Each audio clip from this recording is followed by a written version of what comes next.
Oke, Bismillahirrahmanirrahim. Assalamualaikum warahmatullahi wabarakatuh. Perkenalkan, nama saya Rizal Samsudin. Hari ini saya akan menjelaskan tentang variabel kondisi dalam pembelajaran. Variabel kondisi dalam pembelajaran dan perencanaan pembelajaran. Ini judulnya saya singkat biar tidak terlalu panjang. Jadi langsung saja, isinya di sini ada 4 definisi dari variabel kondisi pembelajaran. Kedua, tujuan. Ini pembagian pertama ya. Jadi setelah definisi nanti ada pembagian variabel kondisi pembelajaran. Ada 3 poin, yaitu tujuan, kendala dan karakteristik yang studi, dan karakteristik siswa. Terus definisi variabel itu sesuatu yang berubah-ubah. Kondisi adalah keadaan atau tingkah sesuatu ya.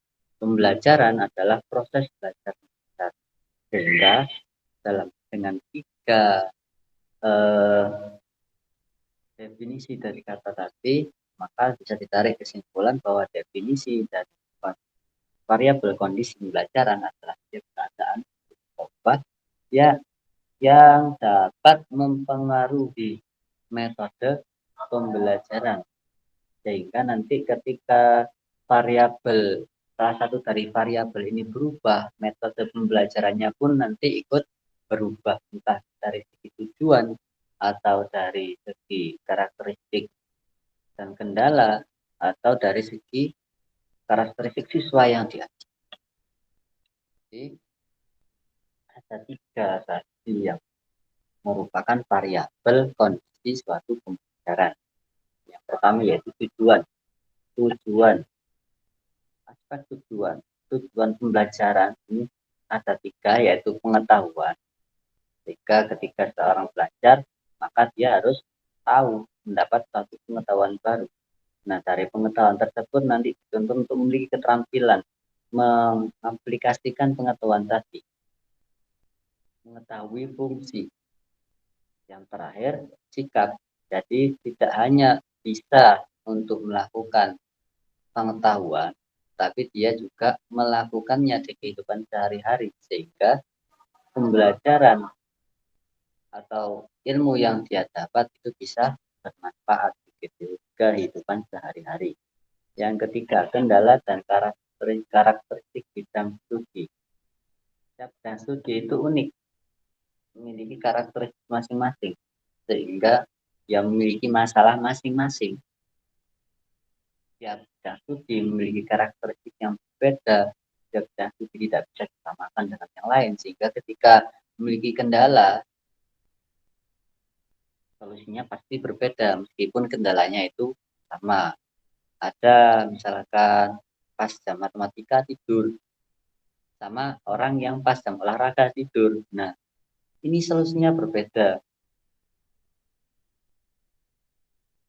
Karena olahraga misalkan di lapangan kok ada yang tidur, ini mungkin ada yang salah dengan orangnya, bukan pada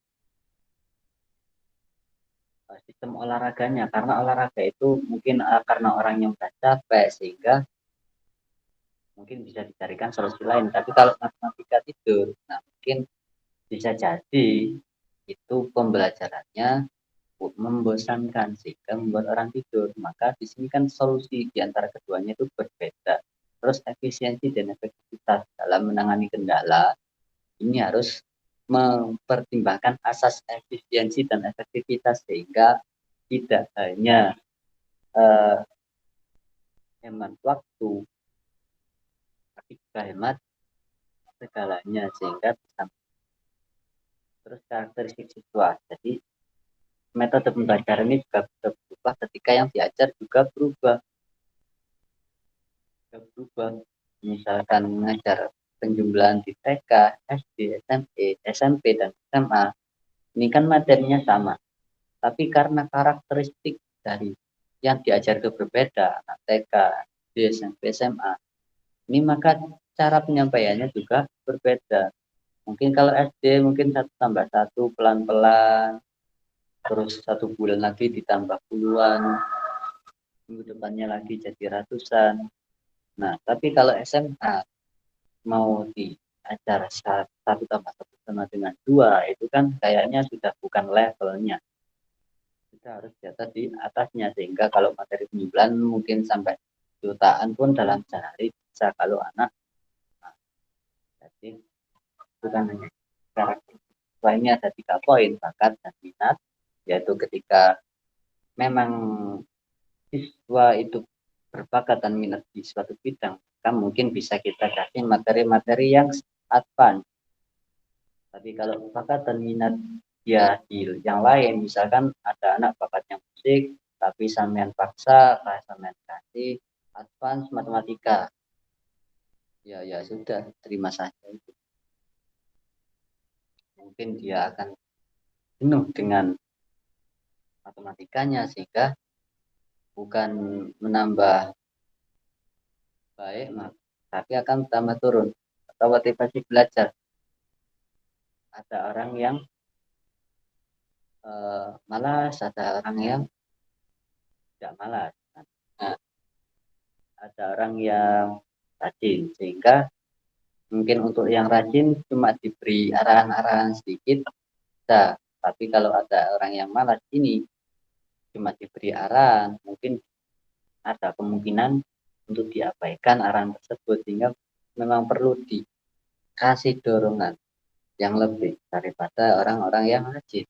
Terus kemampuan awal ya, sama seperti tadi, ketika TK, SMP, SD, SMA akan diajar penjumlahan, maka kita harus tahu kemampuan awal, apakah dia sebelumnya sudah pernah belajar ini, apakah kira-kira kemampuan bokirnya untuk menerima materi itu bisa. Nah, dari sana kita tentukan kadar dari materi dan metode-metode pengembangannya, sehingga nanti bisa efisien dan efektif, tidak membuang-buang waktu masa SMA. Materi penjumlahan, pengurangan, perkalian, pembagian 1 bulan full. Nah, yang mana ini seharusnya 1 hari pun cukup, 1 hari atau 2 hari cukup, 2 hari pertemuan, seperti itu. Terima kasih. Sekian. Wassalamualaikum warahmatullahi wabarakatuh. Mohon maaf bila ada kesalahan.